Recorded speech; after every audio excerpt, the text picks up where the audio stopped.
Don't read this book if it stumbles upon you. I say that because you won't stumble upon it. My name's Josiah, and I'm the single father of a 2-year-old boy named Robbie, named after his mother, Roberta. I hope Robbie feels some sort of connection when he's older to the mother he never met, never will meet, thanks to the obstetrician who failed to perform that emergency C-section in a timely manner. The last 2 years have trialed and taxed my soul to bankruptcy. I'm deep in the red now, with nothing but pain left to pay my debts. Yet, this past week has been the most nightmarish, more nightmarish even than seeing my own wife's body on that icy steel examination table. On Monday, Carl and Mary came over. They visit most evenings, actually. I teasingly call it their date night. Anyway, they gifted a children's story titled Peekawuntubu, He Who Shows for Supper. It was a broad, hardy book with paperboard pages. On its cover, against a white backdrop, was a picture of a woman with one hand covering her right eye. She wore a sprawling and unseemly smile, wily too, as if she were privy to some awful secret, a secret specifically about me. Anyway, my eyes were drawn to small black letters beneath her disembodied head and hand, Pika 1, and beside her was a man, grinning even more atrociously, with hands covering both eyes. Naturally then, he was labelled Pika 2. However, there was no peekaboo. Given the name of the book, I had expected that to be the natural conclusion. Mary found this whilst cleaning out her grandfather's attic, Carl explained. I said you might want it for Robbie. I didn't, but Carl was a good friend and a sensitive soul. It would have hurt his feelings for me to reject the present. Screw me for being a people pleaser, and I know that sounds ungrateful, but it's hard to articulate what unnerved me. I just didn't like the look of the book, all frayed around the edges and ridden with mold from an attic untouched for years. Most of all, I didn't like what Mary had squealed before her husband passed the book to me.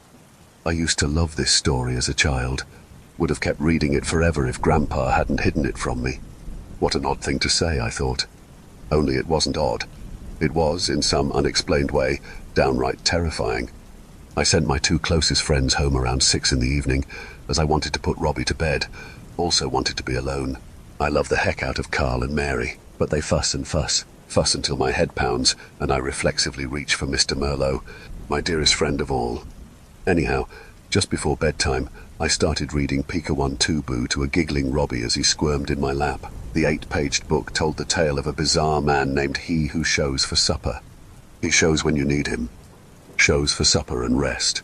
Pika 1, Pika 2, Peekawuntubu. On page 1, there was a home's front hallway with an open door looking onto blackness. Blackness beyond night. It felt, to my eyes, painful, more than a printing error. Something was there, worming through the dark. And should you not feed him, he'll be far from his best. Pika 1, Pika 2, Peekawuntubu. On page 2, there wasn't a dining table, but a bathroom, hardly the right setting for crockery and dining utensils. A blue, floral shower curtain was drawn across the bath, a drape open only a tad at the side of the tub, but the gap was wide enough to reveal a head-shaped shadow on the tiled wall, the head of something sitting in the bath. At least, it looked like a head, presumably belonging to the visitor, he who shows for supper. But I wasn't convinced by that, and I didn't like the image at all, didn't like any of it. So set out the china, and a tall glass of red. Pika 1, Pika 2, Peekawuntubu. On page 3, a set of manly hands cradled an empty wine glass and a white plate of some brown, indiscernible dish, like an artist's unfinished afterthought or a haunting thing that the publisher had decided to censor. I leant towards the latter, but that unsettled me, so I tried to convince myself it had been either a misprint or an ink smudge from decades of damp. The bath must be running, for the bump on his head. Pika 1, Pika 2, Peekawuntubu. On page 4, through the lulling shower curtain, the bathroom light cast a silhouette of what still seemed to be a head. Unlike the 3rd page, however, it had sprouted a large lump. Just turn both your eyeballs and keep his growth low. Pika 1, Pika 2, Peekawuntubu. On page 5, the bath water was overflowing, running over the upper rim of the tub in streaks of a murky brown, ink that I hoped, like the blurry meal on the 3rd page, to be an unintended discoloration of some sort. And once his head's level, he should get up and go. On page 6, there was an image staring down the barrel of the upstairs hallway, directly to the bathroom's open door, and within that tall frame was only blackness, much like that very first image. Oh, believe me, I wanted to stop reading, but I didn't. Couldn't, perhaps. But if not, then oh no. On page 7, there was only white text against a black page. Pika 1, Pika 2, Pika 1, 2, boo. And in reverse, on page 8, there was only black text against white. Well, that was haunting, Robbie, I said, as the boy sucked his thumb and contentedly eyed me. Thanks, Mary, for sharing your childhood trauma with us, peekaboo. Pikachu, Robbie said, tittering away gleefully in my lap. Nearly, I laughed. Boy, do I wish we were watching Pokemon. Boo! My son loudly responded, making me jump, making himself chuckle more noisily. Are you proud of yourself for that? I asked, stifling a laugh. I'm glad one of us enjoyed it. Bed? Robbie yawned, mashing his eyes with tiny balled-up fists. Is it bedtime for me? I teased. Or for Pika you? Pika 1, 2, boo, hissed a voice small, childlike, but false. Instinctively, my fearful eyes shot down to Robbie. Mid-yawn, the boy dozily eyed his race-car bed. Now, it could have been him who whispered those 5 horrid words in quick succession, but it wasn't. Robbie rarely strings more than a pair of words together. He occasionally stretches to 3 words, and perhaps even 4, but not 5, and not those 5. Certainly not in such a clear, eloquent manner, and not in such a hushed whisper. I blamed it on sleep deprivation, like everything else, everything that happened to me and everything I made happen. Then I put both the book and Robbie to bed. I don't remember what I ate or watched on the television from there onwards. My life has been a series of motions for a long time. I live so that Robbie lives. I blinked. Then it was Tuesday. I invited Carl and Mary over, and they didn't need to be asked twice. It's a rarity for me to reach out. Of course, they weren't expecting to be apprehended. This isn't a children's book, I said, waving Pika 1, 2, boo in their faces before they'd even taken off their coats. It's a horror story about a stranger eating supper in the bath. Mary raised an eyebrow, eyed her husband, then she laughed. I don't know what you read last night, but it wasn't Pika 1, 2, boo. What? I asked. She smirked, then replied, Grandpa read that book to me every single day. I remember the story. It's about a picnic on a train.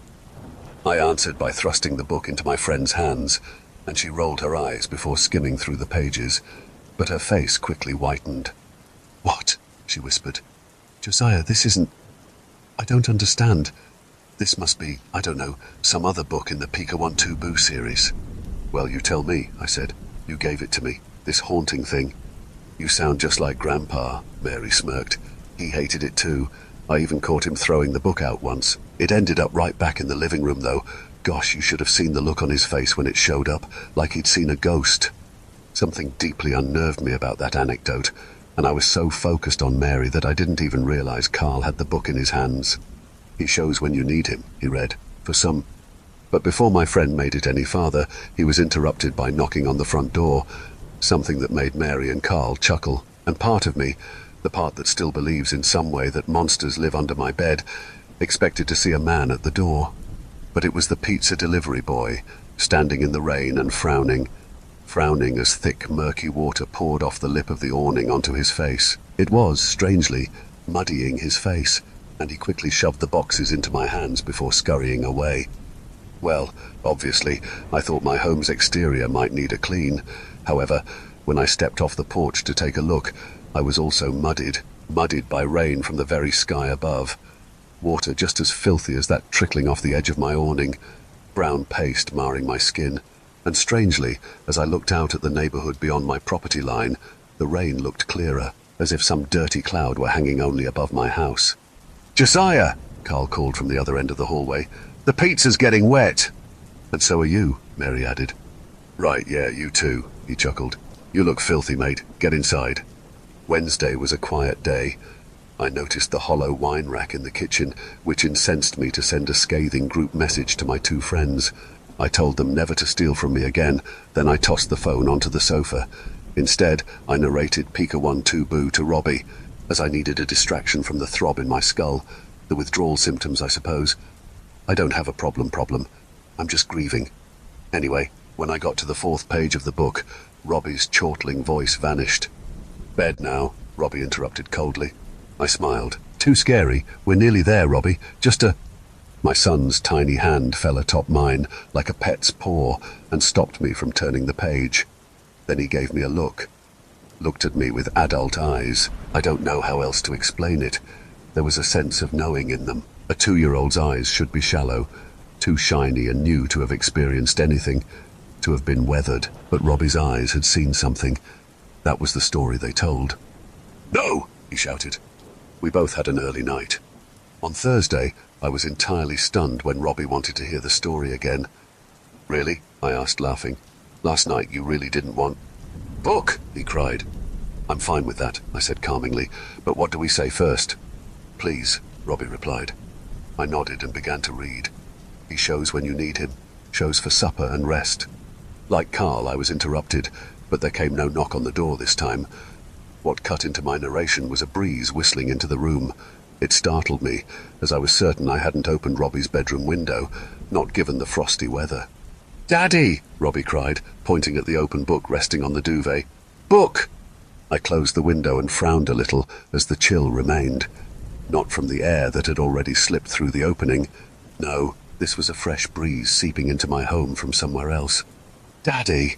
Robbie moaned impatiently as I walked back over. "I'm coming as quickly as my joints will allow," I groaned before sitting down beside him.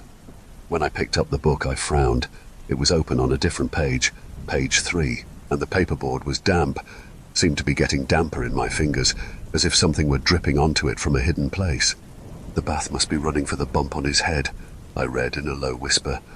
"Robbie, this page is wet. Did you do this?" "Pika," Robbie replied, jabbing at the next line for me to continue. I sighed and nodded. "Pika 1, I said, before dropping the book onto the duvet. Then I placed a hand over my left eye as my son started to giggle. "Pika 2. When I covered the other eye with my free hand, plunging my vision into total darkness, I noticed that the room fell very still. Robbie fell very still. Then I croaked, "Pika 1, 2, boo." I removed both hands to playfully spook my soon, but I was the one who screamed. Robbie was shivering, and he started to bawl when I screamed. After all, my frightened reaction revealed what he'd already suspected, that something was not right with him. It wasn't the wetness that scared me, it was the redness. Robbie had been soaked from head to toe in reddish-brown water. It travelled along the carpet from his body to the open door, from the open door to the unlit bathroom across the landing. I picked him up, cradled him, and tried to stifle his sobs, tried to stifle my own sobs. Then I noticed something else painted red, the page of the open book on the duvet below. One specific line of one specific page, to be exact, had been highlighted not with a teacher's red marker, but with blood. The bath must be running, I thought. Through Robbie's open doorway, I saw the upstairs banister, a barrier above the staircase below, and there followed two things from the steps, a creak and a shadow. More than a shadow. It was purest black, like the door frames pictured in the book. I felt something. There was only the one creak, but I felt something. Yes, it could have been the house's foundation settling. Could have been lots of things, but it wasn't. It was the steps. And yes, there was only one creak, but that was irrelevant. I knew something was walking up the steps. That was why I dashed to the bathroom with a red-stained Robbie in my arms. I flipped the light switch, shot to the tub, punched the plug into the drain, and twisted the hot tap to its fullest extent. I was hoping, admittedly, to see red water pour from the faucet, confirmation that I hadn't imagined any of it. But then, moving invisibly, the shower curtain drew to both the left and the right, fully shielding the bathtub from view.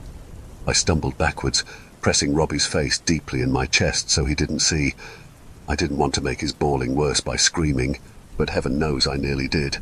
And anyone else would have screamed, or near enough screamed, having seen what I saw through the shower curtain, a silhouette against the fabric, a tub-sitter with a large lump on the head. The figure leant forwards and dipped his head into the sloshing water. Then came slurping, vile, ear-scratching slurps that filled the small room. Someone sat in that tub and drank from it, and I noticed as I watched that the silhouette changed, that, as written in the book, the lump on the man's head started to flatten and shrink. Then, as suddenly as it started, came an end to the nightmare. With a thunk, the bathroom light turned off and all fell silent. But I felt him in the dark, felt him come close to Robbie and me, so I darted towards the light switch and flipped it again. The light returned to reveal red, watery footprints across the bathroom floorboards, the landing, and down the stairs. I accepted at long last that this wasn't sleep deprivation. I video-called Carl, hysterical, showing him the red footprints throughout my house. He asked whether I'd spilt some wine, whether I'd been drinking again.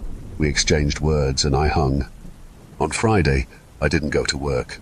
I spent the day with Robbie and wore a brave face, but even toddlers know a lie. He saw it in my face, and he was uncharacteristically quiet. I was simply thankful that his eyes were, at least, innocent once more. Thankful that we weren't reading that wretched book for once. Thankful that we seemed to be making it through the night without incident. Then, of course, around 7 in the evening, came a knock on the front door, and I was ready to wail for mercy until Carl's voice came from the other side. "Josiah?" he called. I breathed a sigh of relief.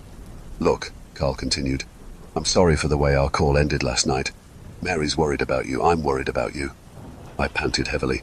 "Thanks, Carl, but Robbie and I just want a quiet night. I don't feel like talking tonight. I'm sorry." "Please, mate," he begged. "We've supported you for 2 years, but you're not well. We love you, and we loved Roberta too, so—" "Don't mention her," I whimpered. "I want what's best for you and Robbie," he said. "Please, don't hide away. Not again. I'm scared. Do I need to call someone? Are you safe?" "I told you last night," I groaned. "We are not safe. There's something wrong with Mary's book. Robbie feels it too." "Robbie feels—" Carl started to repeat, then he scoffed exasperatedly. "Do you hear yourself, Josiah? You're not tired. You're drunk. If you keep this up, Robbie's going to lose his father too." "Leave," I snarled. He sniffled. "No, you won't push me away." "I'm not drunk," I cried. "Just leave, just—" "Okay," the man icily interrupted. I paused, pressing my ear against the wood to hear his quietening voice more clearly. "What?" I said. "Okay," Carl repeated, feet clacking against stone as he stepped back. "You win, Josiah. I'll go." I frowned but meekly answered, "Thank you." "Oh, and Josiah," my friend continued, "I wasn't entirely honest with you." "What?" I asked, throat almost too swollen to let the word out. "Well, you see, I do believe you," Carl whispered with a new voice, one with bottomless depth. "Pika 1, 2... The front door flung open, sending my body across the carpet, but I propped myself up on my elbows near immediately, some paternal reflex. I thought only of Robbie shuddering on the sofa beside his father's flawed body. And then I screamed as I saw the blackness in the doorframe, just as I'd seen it on the stairs, in the book too. There was something in the void, and it wasn't Carl. The blackness started to collect, started to fold into itself, and a man emerged, standing against the world beyond, clear to my eyes once again. He who shows for supper. He looked like something, but my eyes won't tell me, wouldn't pass that image to my brain, to my memory. It would have imploded my very soul. There are things unfit for the mortal gaze, and he was one of them. I scooped Robbie off the sofa and took flight, flew upstairs, 2 or 3 steps at a time, I'd wager. I'm not sure. My mind erased more than the thing that stood in the doorway, but I remember the sounds, those haunting sounds, whistles beating against the house's outer walls, creaks of either the visitor following us up the stairs or synapses tearing in my mind, letting me float aimlessly in my mind so that I didn't have to remember any of it. But I remember clutching Robbie so tightly that I left bruises in his skin. That was how desperately I did not want him to see the face of he who shows for supper. I beelined to Robbie's room as his window sits above the awning. From there, we could climb to freedom. There were so many things I didn't think about, you see. The sounds surrounding the house, the sounds within the house. I opened the door to a wall of red, a gushing tide of red water, fully clean at last, that bluntly pummeled my son and me. Whatever happened next was another impossibility. Within a single moment, that wave of red had filled every room in the house from floors to ceilings, and I found myself swirling, son in my arms, underwater, entirely submerged. Maybe, in truth, it had taken minutes, hours. My brain had been bludgeoned into blackness. All I know is that I was gripping my boy feverishly, open eyes stinging against the red, but unable to see through the thick color. Still, I guided myself by intuition and kicked forwards with rudder-like feet. I felt Robbie wriggle in my arms, so I knew he was alive. That kept me swimming through his underwater room, lungs almost full to the top with filth. I finally found the wall, then I found the window latch, and I managed to wrench it upwards. Once the window had swung outwards into the world, there followed a watery vortex, tugging at my body. I braced against the window frame as the house drained like a bathtub. The water level dropped below my head within seconds, and I lifted a spluttering Robbie above the surface. With forceful pats, I coaxed him into vomiting out the heavy redness, letting air back into his lungs. Then I clambered out of the window, clothes drenched and stained, but I didn't see he who shows for supper. I saw Carl and Mary standing on the front lawn, covered from head to toe in the red tidal wave that had just poured out of my house, had filled the lawn, seeped onto the road, and almost drowned the pair of them. 2 sodden, blood-soaked rats. And it was blood. We didn't need tests to prove that. I tasted it on my tongue. It just helped to think of it as red. I didn't fully accept the truth of what had happened until I saw the looks on Carl and Mary. They saw it all too. The blood, felt it against their skin. But that was not all.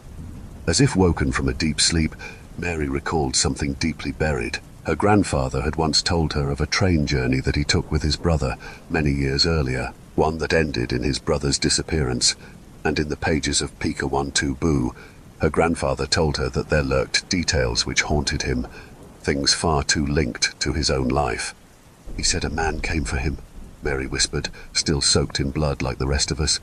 He who shows for supper, and Grandpa didn't remember him. I don't either, I whispered. Mary shivered, sobbing. I do. I'm so sorry for giving it to you, Josiah. He made me forget. What is he? I asked hoarsely. My friend blubbered and shook her head ferociously. No, please, don't make me describe him. He'll see me again. I don't want to see him again. Then Mary screamed at the wall, the blood-stained wall of my blood-stained lounge. There was nothing to see when Carl and I turned, but I knew something was there, much as something had been there in the blackness. And when we shot our heads back to Mary, Carl and I certainly saw something terrible. She was slashing blood from every surface imaginable directly into her eyes, screaming as she did so. I don't see you, Mary shrieked into the nothingness. Go away. An equally blood-stained Carl took his wife's shaking hands and sobbed alongside her. Stop it. Stop. It's over now, Mary. Please stop. I saw something in her blood-soaked eyes, not the shape of the man. That terror would have been smaller, easier to swallow. No. This was something familiar. A deep shade painted across Mary's pupils, and I'd seen it, once before, on the face of the only other person who knew, the one who communicated to me, with fear but not words, that he had seen and remembered the face of he who shows for supper. I'd seen those knowing eyes on Robbie.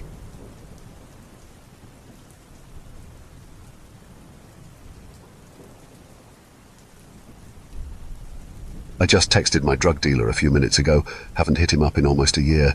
His name is Yuri. Odd name, I know. He's from Russia. Moved here when he was a kid. Still has the accent, though.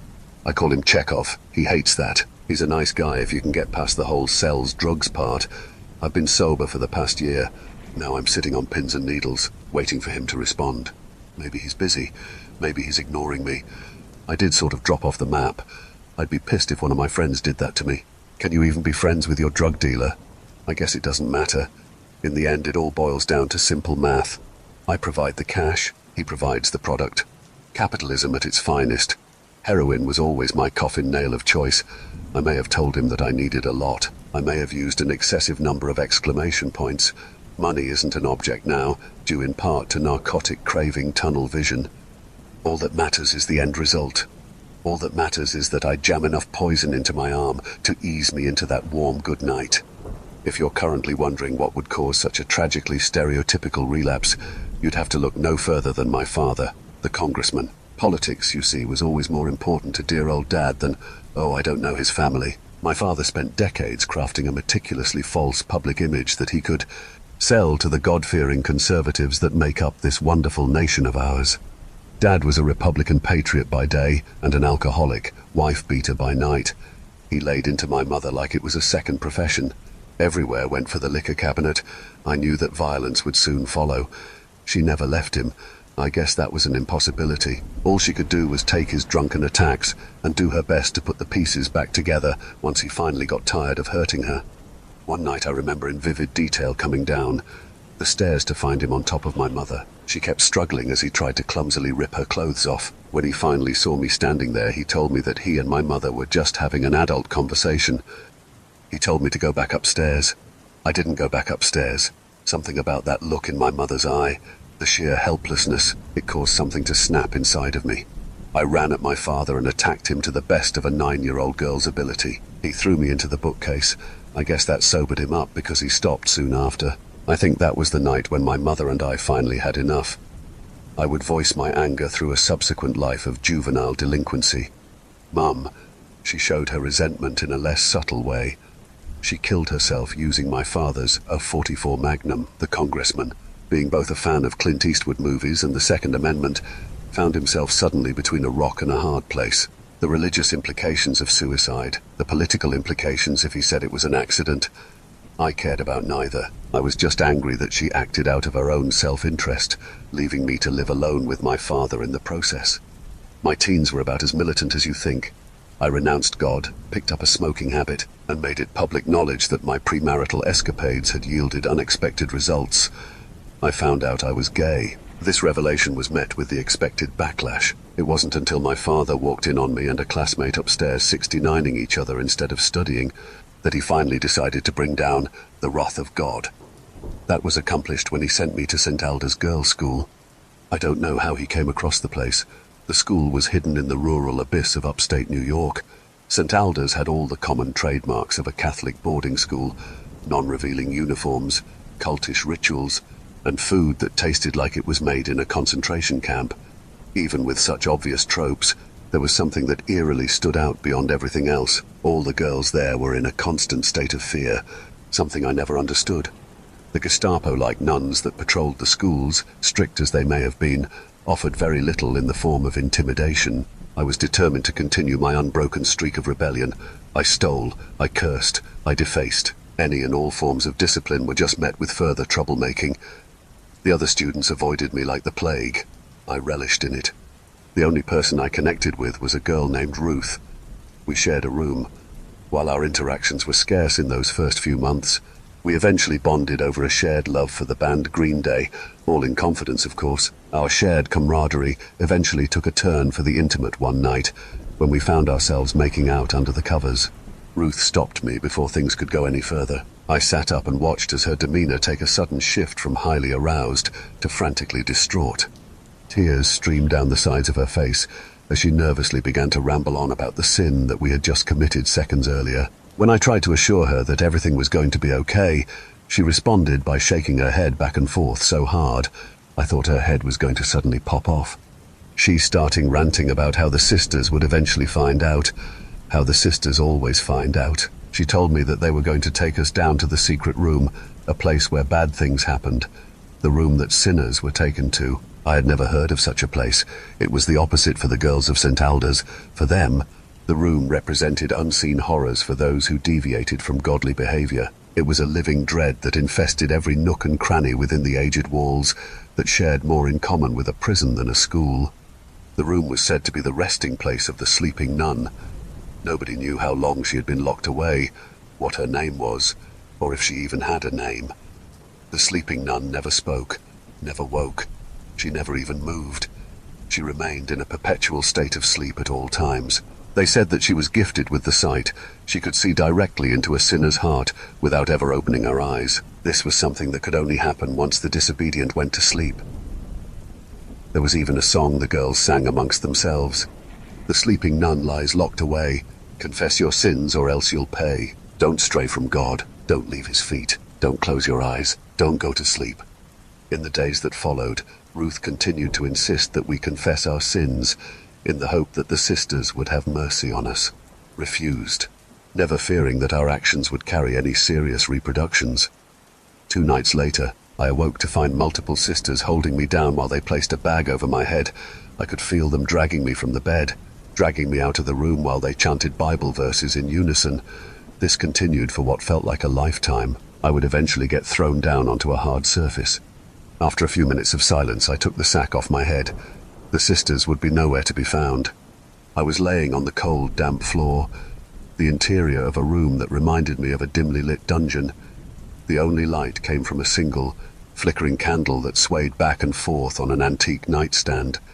The stand was positioned only a few feet away from a dilapidated bed, a putrid-looking mattress held in place by a rusted metal bed frame. As hideous as the bed was, it would be the figure laying at its center that flushed me with an immediate sense of indescribable terror. It was an old woman, a nun, older than anyone I had ever seen. Older than anything living should ever look. Her habit was perfectly pressed, as if someone put a continuous effort into the resting nun's appearance. Thin, twig-shaped arms rested on the nun's flat chest.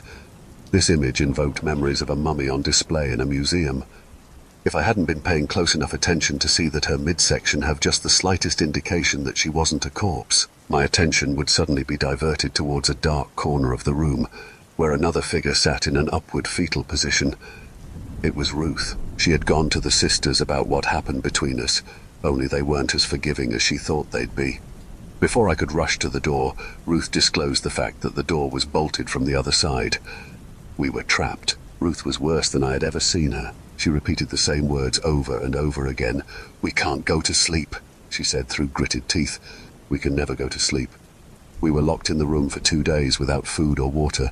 We stayed up for as long as we could over that 48-hour period, watching over each other like hawks. I didn't know what would happen if we went to sleep. I just knew the look in Ruth's eyes. It was the same look my mother gave me that night my father was trying to rape her. It was helpless fear. That look kept me awake for as long as my body allowed. In the end, fear wouldn't be enough. We tried, we fought, and we inevitably failed. Ruth was the first to drift away. I'd follow soon after. My eyes closed for what felt like a second. When I opened them again, I was no longer in that moldy cellar. I was inside of a massive cathedral, laying on a wooden cross. Thousands of candles burned around me like a dancing inferno. I tried to move, but only felt searing pain at every end of my body. As the haze cleared, I screamed. Both my arms and my legs had been bolted into the crucifix. Across from me stood Ruth, looking just as panicked as I was. She tried to free me, only the nails were too large. They were bolted too deep into the wood. Just as Ruth reached the point of exhaustion, we could hear a sound coming from the distance. Clapping, applause. At the end of a clear pathway before us stood the distorted figure that began swiftly moving towards us. It was the sleeping nun, only she was wide awake. Her frail body hunched over as she got closer and closer. Even more frightening was how she managed to move so fast. One glance at the floor revealed that the nun's feet never touched the ground. She was hovering above the floor, floating with the speed of a sprinting adult. Her face was contorted into a disgusting grin, while her baby hands continued to smash against each other. Ruth dropped to her knees, crying when the nun's feet finally hit the floor. With her face finally visible under the candlelight, I could see that the eyes looking down at us were blank white spheres that almost seemed to glimmer. "Please forgive us. Tell God to forgive us," Ruth squealed while holding back an onslaught of tears. The nun reached down, extending a single finger to lift Ruth's head up towards her. "Oh, my child," the nun whispered, "there is no God here, only me." I screamed at the top of my lungs, telling Ruth to get away, but my words moved through the air like tar. Before Ruth could say anything else, the nun opened her mouth, her jaw extended downward, beyond that which was physically possible. Hundreds of small, black worms spewed from the nun's mouth, coating Ruth's body with a layer of squirming darkness. I then watched as the worms began to burrow into Ruth's exposed skin, her face, her chest, her arms. Ruth's screams were muffled under the black mass invading her body. Once all the worms had completed their task, Ruth stood. When she opened her eyes, they were just as white as the nun's, whose smile had only widened. "And the abomination shall be consumed by the sin," the nun said at the top of her lungs. Ruth smiled as well, exposing a mouthful of rusted, metal teeth. The nun placed her hand on Ruth's shoulder. "Now go give her what she wants," the nun whispered. Ruth walked toward me. I tried to speak to her, but nothing would snap her out of the trance. I struggled while she lifted up my dress. Moments after her head disappeared from my sight, I felt a surge of inconceivable pain radiating outward from my groin. I could feel every bite, every fleshy rip, every tear as Ruth tore into me like a wild animal. After a while, I couldn't even scream. The pain was so overwhelming, all I could do was lay there in silence as Ruth continued to move deeper into my body. Once her teeth breached the bottom of my stomach, the nun would lay her hand on my forehead before whispering into my ear. "All dirty girls must pay a price," she'd say before kissing my cheek. Her hot breath reeked of decay and sulfur. This would happen over and over again. Once Ruth finished ripping me apart, we'd wake up at the very start of it all, the same scenario repeating itself for an incalculable amount of time. It was only after I gave up all hope that I'd wake back up in my bed as if nothing had ever happened. The sisters told us that we had hallucinated the whole thing. I never challenged their claims. I just carried out the rest of my time at St. Alda's in perfect obedience. Ruth and I would never speak of what happened that night. We barely spoke at all in those following years. When you put enough time between something, truth becomes indistinguishable from fiction. After a while, I convinced myself that I had made the whole thing up also. This led to even more years of therapy and prescription drugs. I went through life with the unshakable feeling that I left something at that school, something that I'd never be able to reclaim. Eventually, I'd pull myself from underneath my father's thumb. In the traditional fashion, I hooked up with the wrong people and became a full-blown addict. Years later, into the fever dream that had become my life, I was contacted by the congressman. He had been diagnosed with cancer.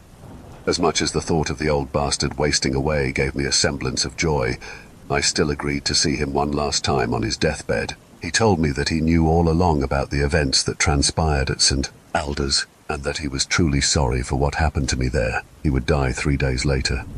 With a renewed sense of validation, knowing that my experience wasn't some fabrication, I went online and buried myself. In research, trying to find anything I could on St. Alda's, every path I found led to a dead end. It would be by sheer chance that I'd come across an obscure newspaper article detailing how the school had been closed down for years due to a problem with funding. A week later, I took a trip to St. Alda's. What I found was an empty husk ensnared by overgrowth, a mausoleum of broken spirits. I don't know what I was looking for within those abandoned walls, maybe some sort of closure. What I did find was a secret staircase hidden behind a shelf in the pantry. My heart tightened as I descended those creaking steps. Deep down, a part of me knew where I was heading. My instincts proved correct when I encountered a wooden door at the bottom of the dust-covered floor. The door was unlocked, slightly propped open. The room was just as I remembered it. Everything was just as it was. The sleeping nun lay in the corner, a single flickering candle illuminating her chest, silently moving up and down, as it had been all those years ago. I was frozen in a state of shock. It was in that instant that everything faded into the back of my mind. Suddenly I was less concerned with the whys and hows of her being there. The only how I cared about in that moment was how fast could I get to the canister of turpentine that I'd remember passing on my way down. It would be that instant obsession that freed me from my mental restraints. I ran and grabbed the turpentine when I returned. I'd be overtaken with a newfound sense of strength. The balance of power had shifted, and I gained the upper hand. I soaked that bitch with every ounce of the liquid. She never even flinched. When the canister was empty, I used the candle on the nightstand to light the hideous cunt up like a Christmas tree. Even as the fire began to consume her body, I'd never see even the slightest indication from the sleeping nun. She just laid there. She laid there while I watched. I stood there until the lashing flames and noxious fumes prevented me from doing so. I left St. Alda's that day a new woman. In the midst of smoke that I watched rise from that hidden room, I found the strength to take back what I had lost. I quit the party scene. It was the first step of many to get my excuse of a life back on track. I started going to NA meetings, found a decent job. I even enrolled in some online college courses. Things were moving in the direction I needed them to. Then I started seeing her. It started exactly 1 year from the day that I set the sleeping nun on fire. The sightings were rare in the beginning. I'd see her out the corner of my eye. I wrote it off as bad nerves. Perhaps my mind was playing tricks on me. Then I began to see her everywhere, at work, on the bus, in the mirror. Those white eyes, always watching, those crooked lips always smiling. The dreams started a week ago. Every night without fail, the dreams would always be the same. I was back in that cathedral. I was standing over my teenage self, still pinned to that crucifix. The teen me would yell and scream, but the result would always be the same. The nun would walk up behind me. She'd place a knife in my hand, then whisper in my ear, Show the little whore how we treat sinners. She'd then guide my hand down. She'd make me mutilate myself. As horrible as this dream was, the part that scares me to my absolute core is that when I'm cutting into that version of me that existed over a decade ago, I enjoy it. I haven't been to sleep in nearly 2 days. You can thank my co-worker's Adderall subscription for that. This drug-related paranoia is only accentuating the feelings of uncertainty I now carry. Every day since I started seeing her again, I wonder if this is even real. I can't help but humor the possibility that I'm still down there in the room, down there with her. For now, I'm wide awake anticipating this text message and all that it entails. I gave up on God long ago, but that doesn't stop me from praying. Pray that I'm no longer at St. Alda's, that Yuri is able to come through tonight. Pray that when I close my eyes next, it'll be the last time.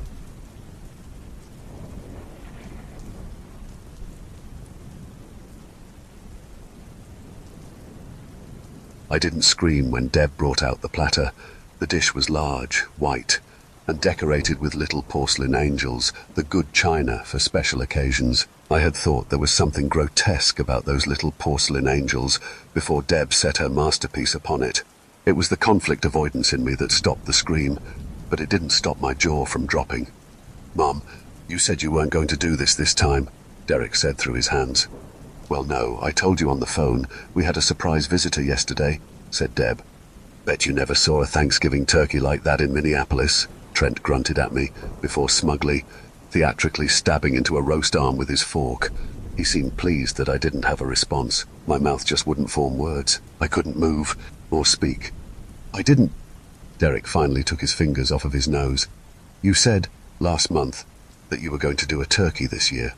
Trent stuffed an enormous forkful of stringy grey meat into his mouth and chewed, staring at me all the while without blinking. "No, sweetie, you're remembering wrong." Deb, who would not look at me at all, argued in her gentle sing-song voice. She was short and thin with a fading blonde bob and grey roots. She wore a beige sweater over a beige dress. "I said your dad wasn't up for it. With his hip, and with my sciatica and your brother's gone, I just didn't think we could manage it this year. But then yesterday, around 4, just about when I was unwrapping the frozen turkey, the doorbell rang.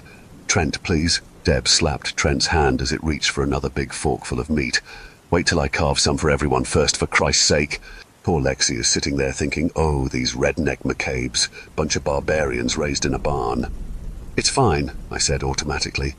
This was the first movement of my muscles since Deb brought out the platter. "I don't think that." "You don't have to be so nice," Deb replied. "I can take it." Derek was staring at me now too. His hand passed under the table to squeeze mine. "Why couldn't you just carve it in the kitchen?" Trent huffed. "That's not how Thanksgiving dinner works, dear," Deb replied. Her thin fingers worked to saw thinner slices of cooked flesh off of the bones. The meat seemed to be somewhat tough, because she was going very slow at it. Anyway, I asked this fellow where he was coming from, and he said Rindley. "Lexi, that's a whole county over. He's a door-to-door JW, I forgot to say. He's got this stack of flyers. You should see them. They're funny. Anyway, I say, 'Don't you JWs always travel in pairs?' And he says, 'No, ma'am, that's not a requirement. That's only for safety.' And I say, 'Well, aren't you worried about crazy hicks out here in the boonies taking shots at you?' And he says, 'I never had a problem out here before.' And I say, 'Go damn it, Deb,' Trent blurted. He let out a long, excruciated grunt as he stood up laboriously, taking great care to make sure we all knew how much it hurt him. He pushed his walker around the table and grabbed the carving knife from his wife. "I'll show you how to carve a roast. Christ almighty, I swear to God." He sawed the meat with violent speed, splashing grease on his old navy checkered flannel. And I say, "Mom, maybe save it for another time," Derek said. He made a big show of secretly nodding towards me, so his mother knew why. "It's a funny story," Deb frowned. "I want to hear it," I said. Deb only sighed and sucked her teeth. Then she sat down. "Well, it's not that funny, it's dumb, actually."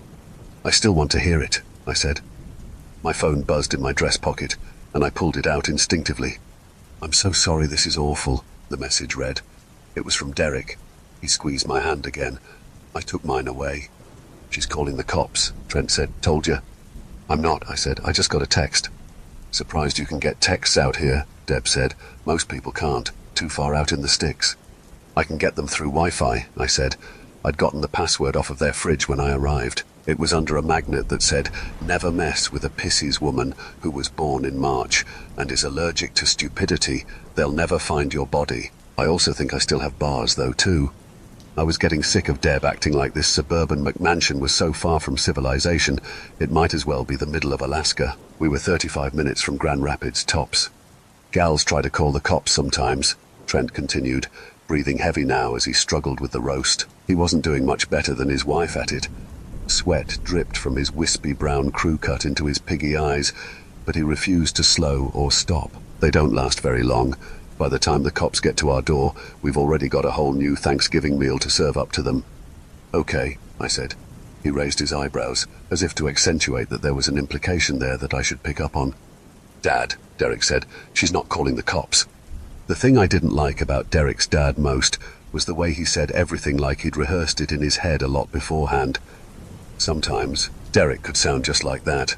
He'd say something and raise his eyebrows with a smile like he was expecting a big reaction. He wouldn't move past it until I gave some acknowledgement that yes, I did get the implication. I never realized how much that annoyed me until now. What do you want? A round of applause? God damn it. Trent threw down the knife. Goddamn roast is tough, Deb. What about low and slow, don't you understand? Well, there was a lot of meat, dear. If you just fixed the grill this summer. Oh, don't go bringing that up. Men, Deb tutted. Nothing is ever their fault. You know what I'm talking about, Lexi. Us women take the blame for all their stupid mistakes. But that's life. Cleaning up our men's messes without complaint. Deb smiled conspiratorially at me, and I smiled back, even though I didn't relate to or agree with the sentiment. The front door was just down the hall behind Deb. Just a few square meters of grey carpet and beige walls, smattered with tacky and vaguely threatening Hobby Lobby signage. Grandma's shit list. Don't say shit. Don't do shit. Don't expect shit. And house rules. Act right or get a trip to the woodshed. I kept glancing at it, measuring the distance in my mind, wondering if I could run fast enough to get to my car before one of Derek's parents caught up to me, or drew a weapon. Another buzz in my pocket. I love you, Derek had texted me. I could see him out the corner of my eye trying to make eye contact with me and shoot me his own conspiratorial smile, but I did not look at him. Trent slapped a pile of rubbery grey meat on a plate and passed it to me. Breast or thigh? He joked without smiling. I took the plate. The meat was wet, as if it had been boiled, and the thin ring of white fat and skin around the edge jiggled as it separated from the muscle. I thought I could still see blonde arm hair on the skin. Derek took his plate of grey meat from his dad. As Deb took hers, Derek leaned over to me and whispered in my ear, "Don't forget to say thank you." "Thanks, Deb," I said. "And my dad?" Deb passed a basket of white grocery store rolls around. There was a low, white ramekin of canned cranberry sauce on the table, and a big blue bowl of salad with Russian dressing. There was an extremely mushy and condensed soup-forward green bean casserole. In an effort to make a good impression, I had brought candied sweet potatoes. I took a generous helping of the salad, which was somehow also very wet. The Russian dressing water from the lettuce pooled with the unthinkable and loathsome juices of the grey flesh at the bottom of the plate. I also took a generous helping of the sweet potatoes. No one else did, though. "Let's wait until we say grace," Deb said through her smiling teeth, watching me take a deep swig of my wine. "Thirsty, aren't we?" she chirped. She poured me some more wine, filling it almost to the brim this time. I think she meant this as an insult, but I was going to do that myself anyway, so the joke was on her. "Would you like to lead the prayer, Lexi?" I don't really know what to say," I said. "Just say what's in your heart." I cleared my throat. I looked to Derek. He nodded encouragingly at me, a sign he wasn't going to step in and rescue me. "Thank you, God, for bringing us all together here." Deb and Trent both bowed their heads and touched their palms. Derek followed suit. "I'm so glad I got to meet Derek's lovely parents. Thank you for this amazing meal." I felt the wine come back up into my mouth a little bit and had to gag it back down. "We're all grateful to be here, rather than anywhere else." Amen. Bah. Derek wasn't religious, as far as I knew, but he gave a reverent nod before he opened his eyes and picked up his knife and fork. "That was a beautiful prayer," Deb said. She sniffled. "You picked a good one, sweetie. Don't let her go." "No, thank you for carving your dinner. I see how it is," Trent mumbled. I watched Derek take a small mouthful of meat. It was sinewy, and had come from the hand. He chewed and chewed. I'd never been less attracted to him. My family ate Thanksgiving dinner in the early afternoon. Sometimes my grandparents were there. Sometimes my dad's brother and his kids. Sometimes family friends would come. My candied sweet potatoes always killed. Not a spoonful left by the end. But the thing was that we all liked each other. My mom would get a little tipsy and tell crazy college party stories. My dad would burn the pecan pie and laugh so hard he cried, and then we'd laugh so hard we cried, and then we'd watch movies and laugh some more. "So, what is it you do for a living?" Deb asked, chewing on her roast. Her teeth scraped the fork as she pulled it off. "I'm a personal assistant at a pet magazine." "Oh, that's adorable," Deb laughed. I smiled a little bit. "It's harder than it sounds. You know The Devil Wears Prada?" I asked. "No," Deb said. "You like Prada?" Trent asked through an open mouth of food. "No, but basically I do what Anne Hathaway does except for with dog clothes. But if you haven't seen it, never mind." "We don't like the devil in this house," Trent said. "It's not a literal devil, it's Meryl Streep." "Let's not keep talking about this, it's Thanksgiving," Deb snapped. "Buzz, my mum loves you, you're doing great." "You know," I said, swallowing a bite of sweet potatoes, which I made very sure hadn't touched the grey meat or any of its accumulated juices. "These candied sweet potatoes are made with real maple syrup and brown butter. I toasted the pecans myself and sugared them with homemade maple caramel." After a long silence, Trent wiped his mouth and replied, "I don't like real maple." "It's too strong," Derek agreed. "We already have a dessert," Deb said. "Regular mashed potatoes are better," Trent said, "and they're traditional." "To each their own," I said politely. I poured myself another glass of wine. Honestly, I hoped they did kill me. Anything to end this dinner sooner. There was a loud, faraway noise from below us. A pounding, a rattling, and then a long, low wail. Derek put his head back in his hands. "Mom, that'll be our JW. He's alive. You know how hard it is to break down a whole carcass, son," Trent spat. "Nobody's got the time for that. Not when you find out you got to make a Thanksgiving dinner for 2 extra people last minute the day before. Now get your elbows off the damn table." Then, in a moment of brilliance, he added, "Only one set of elbows on this table tonight, and they're well done." He grinned and looked at me for a reaction again. "What, you got nothing to say?" "I don't know what you want me to say," I said. "Say what's on your mind," Trent responded. "Okay, well, candied sweet potatoes aren't a dessert," I said. "They're a side, but I don't want to start an argument." "You've wanted to start an argument since you got here," Trent said. "Don't think we can't see you think you're better than us. College-educated girl, women's studies, you probably got all kinds of opinions." "I think you want to start an argument," I said. Derek groaned beside me. "See, knew you think you're smart." The man in the basement let out another agonized wail. "It was journalism, not women's studies," I said. "Like it matters. This day and age, you tell me what the difference is. It's all women's studies, gender studies these days." Trent huffed. He chewed as he talked, and I could hear the fat squeak between his teeth as the prisoner downstairs built up the energy for another scream. "When I was a girl, I took a women's studies course in college," Deb piped up, attempting to smooth down the hostile tone of the conversation by pretending she couldn't sense it. "Back then, there were still ladies who would go out and burn their bras in a big fire.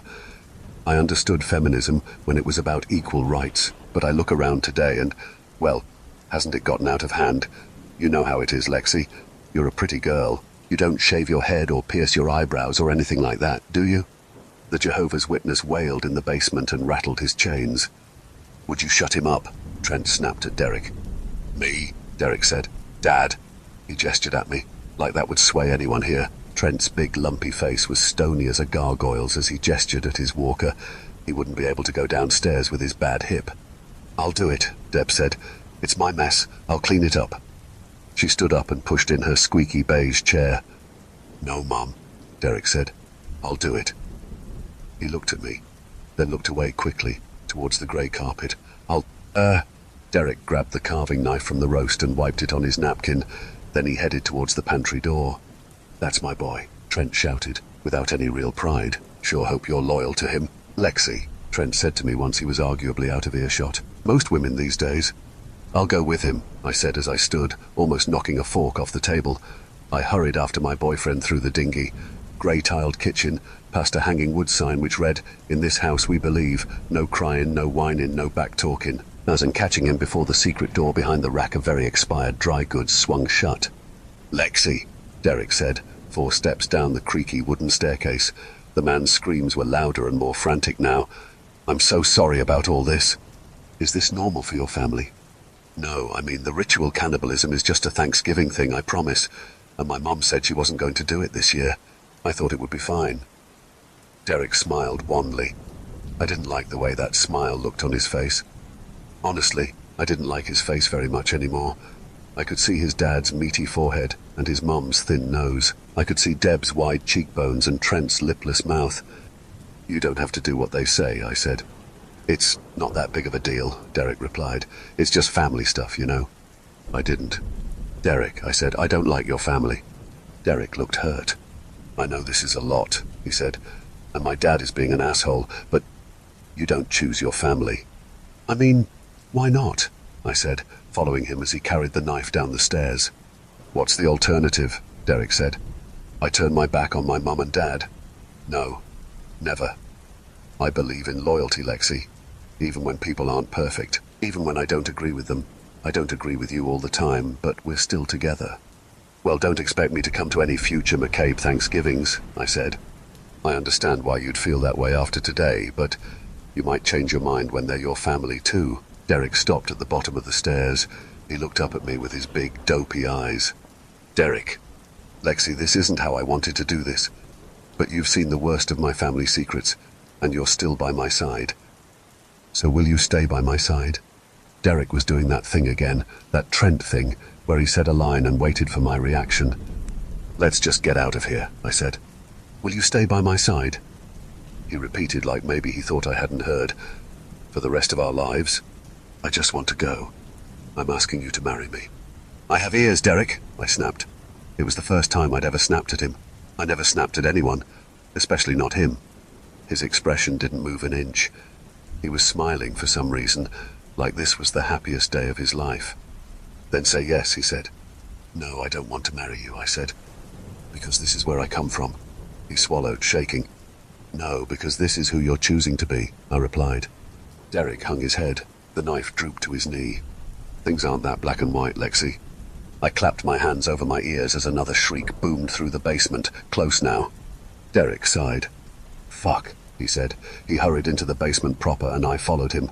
Again, I didn't scream. What was left of the man was chained by the ankles to the wall. He crawled like a caterpillar, the stumps where his arms used to start on his torso, haphazardly bandaged with paper towels and medical tape. His face was a pulp, his body bruised. He was naked. An overturned bucket leaked into the drain in the floor. He looked up at Derek and I with wide, white eyes. "Help me!" he screamed. "Get me out of here! Oh, Lord, please get me out of here!" "Sorry, man," Derek said, stooping over the prisoner. His knee fell onto the man's back, pinning him in place. He raised the knife. "Thanksgiving with the family. You know how it is." "Derek," I said. He looked up at me a second too late to see the bread knife flash under his chin. By the time he did, it was lodged all the way through his neck. His face was stunned, betrayed. I felt bad. I pulled the knife out, followed by a torrent of blood.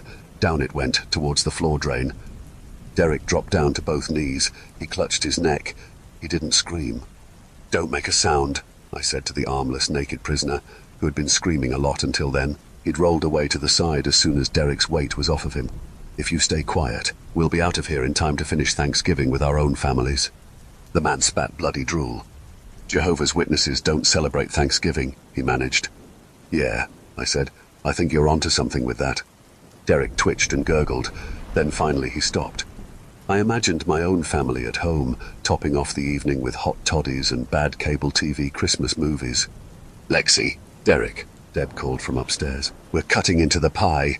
Hurry up or your dad'll eat it all before you get any." "As soon as I find my knife." "I'll help you," I shouted up the stairs. My phone buzzed. "Miss you this year, Lex. Happy Turkey Day. Love, Mum." I wiped blood from my thumb and texted her back. "Love you too." I started up the stairs.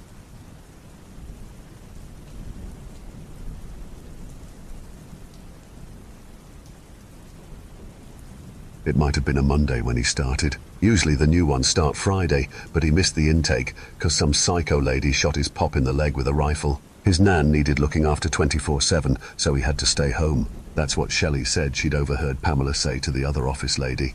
Can't remember her name. First thing was how tall. Shelley reckons the doorways are 6'7", so when this fella had to bend down to walk through, we were amazed. We all managed to pretend like it was normal though. Didn't want him uncomfortable on his first day, with us small towners relating like he's some circus freak. And Shelley being the usual Wally, I saw her twice glance at his crotch before looking over at Pam. Nah, she definitely did. Monica, the stand-in TL, was introducing him, and we're all in a semicircle, and her and Pam were so obvious about it. Pretty much what you'd expect in a rural call centre like ours, where it's been 15 women plus one poor Brian the past 2 years, who's the only bloke left since Daryl, Shelley's ex, passed away. Good thing Brian's in a wheelchair these days is all I'll say.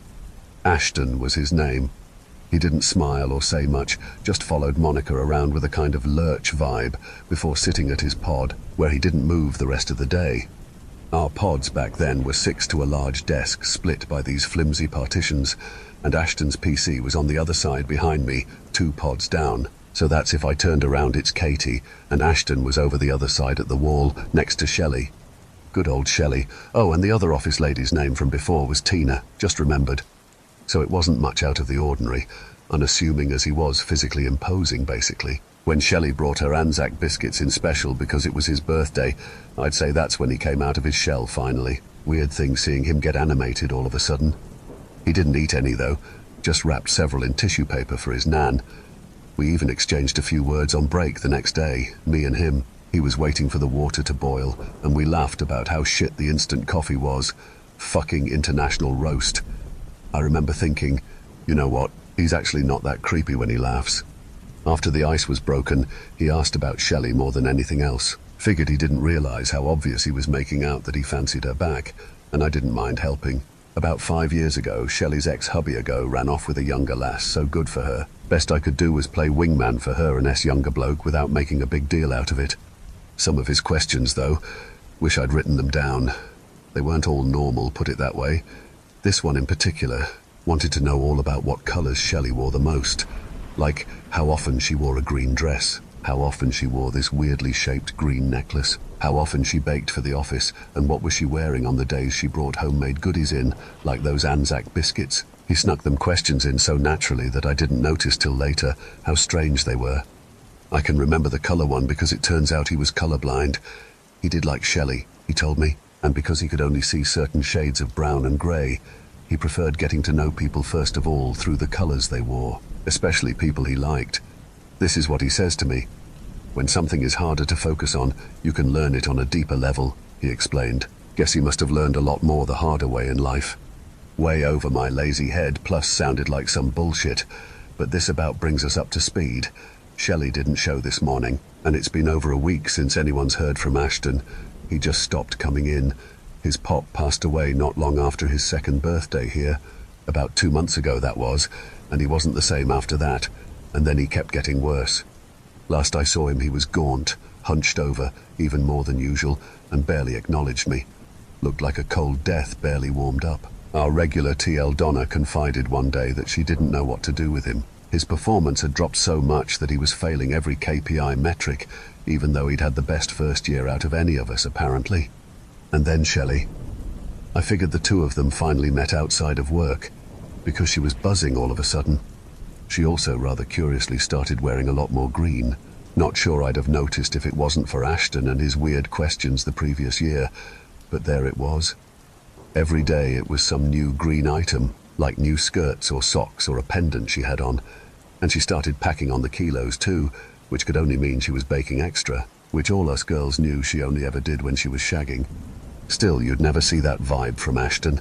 He was taciturn at the best of times, and between the weight loss and obvious grief, he made a sore contrast to the woman apparently now his lover. For an office small as ours, it was a wonder no one knew for sure. But Shelley wouldn't budge when asked, just smiled and changed the subject, and there was no getting blood out of Lurch Boy Ashton. So the rest of us sleuthed what we could, gossiped on smoke breaks and moved on. Never a doubt in my mind, though, they were definitely fucking. And I think to confirm that fact, as a kind of wink to me and Katie, two of us being the only others he ever spoke to besides Shelley, Ashton brought in his own batch of Anzacs last week. Bloody delicious they were, dare I say even better than Shelley's, but it was really the green shoes and rings that made it obvious.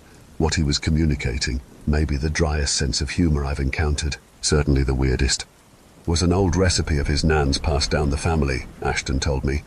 That's why they looked so odd, his Anzacs did, and why they tasted so good. Good thing he brought a tub full too, because otherwise Shelley might have eaten them all on her own. It's like she couldn't stop from the moment he undid the lid. Katie and I lost count, but she must have eaten at least 20 of the things. The next day, Ashton was just gone. Donna tried calling a few times, but there's bugger all reception where he lives. We just hope he's all right. Not much more we can do, really. Shelley wasn't too interested in helping either, still playing coy about their relationship the whole time, and made out she didn't know anything more than we did, even though her vibe said otherwise. And over the past week, she must have packed another 5 kilos on, and there's been this darkness on her face getting worse, much worse in fact. Looked half crazed yesterday, like she hadn't slept in a month. Donna couldn't get in touch with her either this morning. These office romances, real wild cards, ain't they? Take Shelley's last office fling, Brian, for example. His allergies meant he could never eat her Anzacs, and so he'd just pretend to eat them while palming the crumbs to his pockets. When she found out what he was doing, she grabbed an old rifle, loaded it, apparently shot him square the right kneecap. It was her who reported the accident. Brian was just too nice to press charges. That's the story anyway, and we only know that much because of what Brian's ex-wife told Pamela, who told Katie, who told Barbara, who somehow told me before Pamela even knew. Actually, there's Brian now, on his new wheelchair, the one handed down from Ashton's nan, who died from that nasty gastro last year. Looks good on him, if that was a thing. Poor bloody Ashton, though. Hope he's all right. Thinking I'll wear green tomorrow in case it makes any difference.